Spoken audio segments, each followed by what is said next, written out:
Clic. Bonsoir cinéphiles et cinéphiles. Aujourd'hui, je vais vous parler de ceci. Tremblez, simple mortel. Halloween Kill. Je ne parle pas d'Halloween Ends, on en parlera après quand il sera sorti. Déjà, il y a le slasher qui va de relever sa tête, je vous dis pas. Hein. Krakoukas qui rit avec ses dents de corbeau. Halloween Kill, ça va. Halloween End, c'est autre chose. Alors, le petit synopsis qui est quand même grand, hein. Laurie Strode, qui est donc autre que Jamie Lee Curtis, sa fille Karen et sa petite fille Allison viennent d'abandonner le monstre au célèbre masque, enfermé dans le sous-sol de la maison, dévoré par les flammes. Grièvement blessée, Laurie est transportée aux urgences à l'hôpital avec la certitude qu'elle vient enfin de se débarrasser de celui qui la harcèle depuis toujours, donc le croque-mitaine Michael Myers. Mais Michael Myers parvient à s'extriper du piège où Laurie l'avait enfermé et son bain de sang rituel recommence, surmontant sa douleur pour se préparer à l'affronter. Encore une fois, elle va inspirer la ville entière qui décide de l'imiter et de se soulever pour exterminer le fléau indestructible. Les 3 générations de femmes vont s'associer à une poignée de survivants du premier massacre et prennent les choses en main en formant une milice organisée autour de la chasse de destruction du monstre. Une fois pour toutes, le mal meurt cette nuit. Et ben nous, on va aller le taper dans le feu, Michael Myers.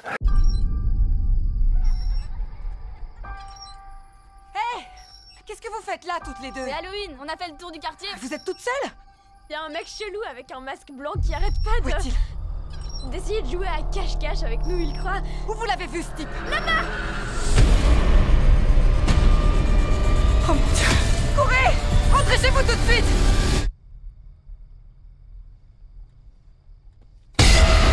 C'est quoi ça? Ouvrez la porte! Allez!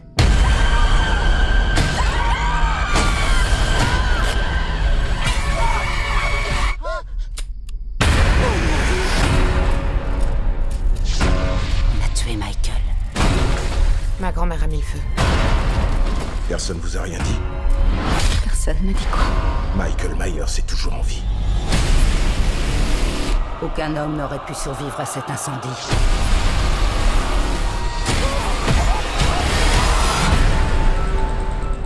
Il y a 40 ans, le croque-mitaine est venu pour nous tuer. Nous sommes les rescapés de Michael Myers. Vous faites quoi? Mais on l'affronte! Maman, c'est à nous de le tuer.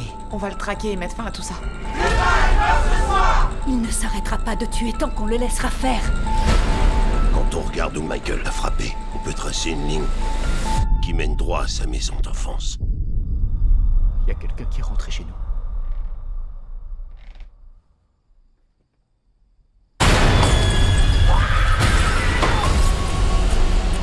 Il vient me chercher, mais c'est moi qui vais le trouver.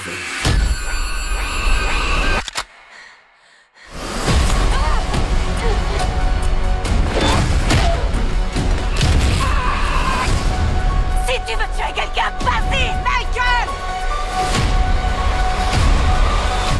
Je veux lui retirer son masque et voir dans ses yeux la vie qui s'éteint.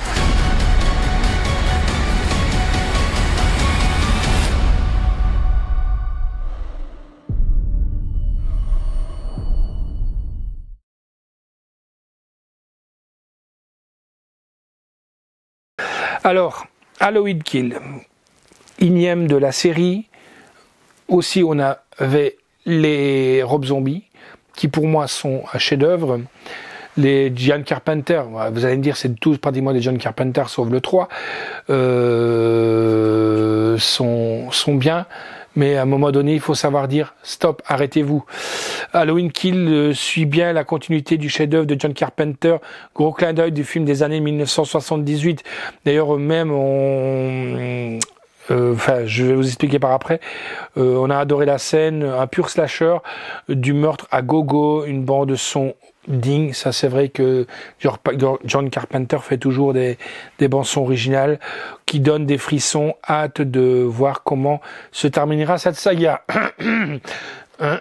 On en parlera plus tard. Juste une parenthèse, encore une fois, et que je ferme vite. Si vous aimez un peu tout ce qui est bande originale à la John Carpenter, penchez-vous un peu sur un groupe qui s'appelle Perturbator, qui associe très fort la musique des années, justement, des films des années 80 ou quoi, et vous verrez que le mec est très fort inspiré quand même. Hein? Carpenter Brut aussi, donc 2 groupes. Alors, qu'est-ce que moi j'ai pu en tirer? Donc déjà, ma note, c'est un 7 sur 10. Pourquoi? L'histoire, elle est bien, comme d'habitude, hein, mais Michael Myers, c'est un croque-mitaine, faut savoir. C'est pour moi, à un moment donné, à la fin du film, attention spoil, si vous voulez, vous pouvez couper. Quand ils sont à 50 dessus, qui lui tirent des balles, qui lui mettent des couteaux et tout ça, et puis il fait semblant d'être mort, et puis il se lève et il en met une 50aine par terre, et puis ça se termine comme ça. Ouais, on attend le prochain qui est arrivé, qui s'appelle Halloween End. Ça, je vous dirai après. Ben voilà, c'est pareil. Si vous avez la saga d'Halloween, achetez-la. 4K, pourquoi? Parce que c'est le uncut. Il y a une fin alternative. Donc, je vous conseille de l'avoir dans votre collection, quoi. Maintenant, c'est peut-être pas ce que je vous conseillerais pour The End, mais je peux pas dire ça parce que je crois que nous, on le prendra aussi. Donc, voilà, c'est pour vous la collection, quoi. Voilà. Alors, la réalisation est de David Gordon Green.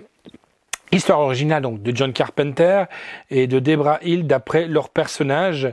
Scénario de Scott Tin, Danny McBride, David Gordon Green. Production de Malek Ahab, Bill Block, Jason Blum, avec donc Jamie Lee Curtis, Judy Gertz, Andy Matikak, James Jude Courtney, Nick Castle, Aaron Armstrong. Musique est de Cody Carpenter, John Carpenter et de Daniel Davis. Donc c'est vraiment dans la famille Carpenter qui font la musique aussi, quoi. C'est ça qui est bien. Photographie de Michael Simons et montage de Tommy T. Alverson. Décor est de Richard White. Je sais pas si on usait beaucoup de décors dans ce film. L'hôpital, la maison en feu, une rue peut-être. Ouais, ça a été pas mal.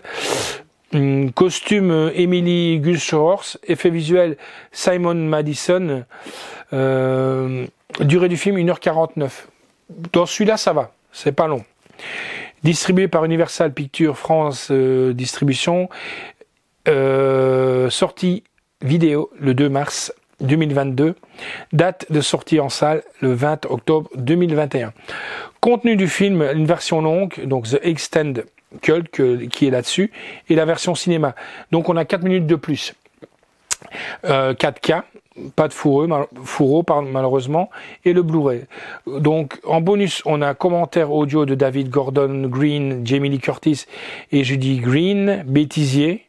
Scène bêtisier, Halloween End, pour moi c'est un gros bêtisier, quoi, d'1h30. Ou si pas 2 heures, je ne saurais plus dire.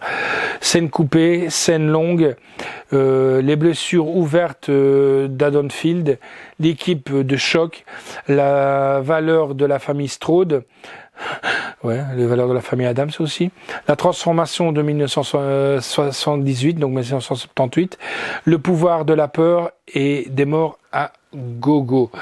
Voilà, donc Halloween Kill qui est là. Celui-là, je vous le conseille honnêtement. Le reste, on en parlera. Il sort normalement au mois de mars. Et là, ça va être carrément un autre discours quand même pour le Halloween. Le seul meurtre que j'aime bien dans Halloween Kill, que j'ai revu dernièrement, c'est le petit copain de la petite fille de Strode dans la cage d'escalier dans la rambarde avec la tête. Voilà, à la fin, quoi. J'adore ce meurtre, quoi. Le pauvre gars. J'adore ça. J'adore ça. Par contre, dans le End, on vous en parlera aussi. Les 5 premières minutes, elles sont superbes. Après, on s'arrache les cheveux. Allez, ciao et à bientôt.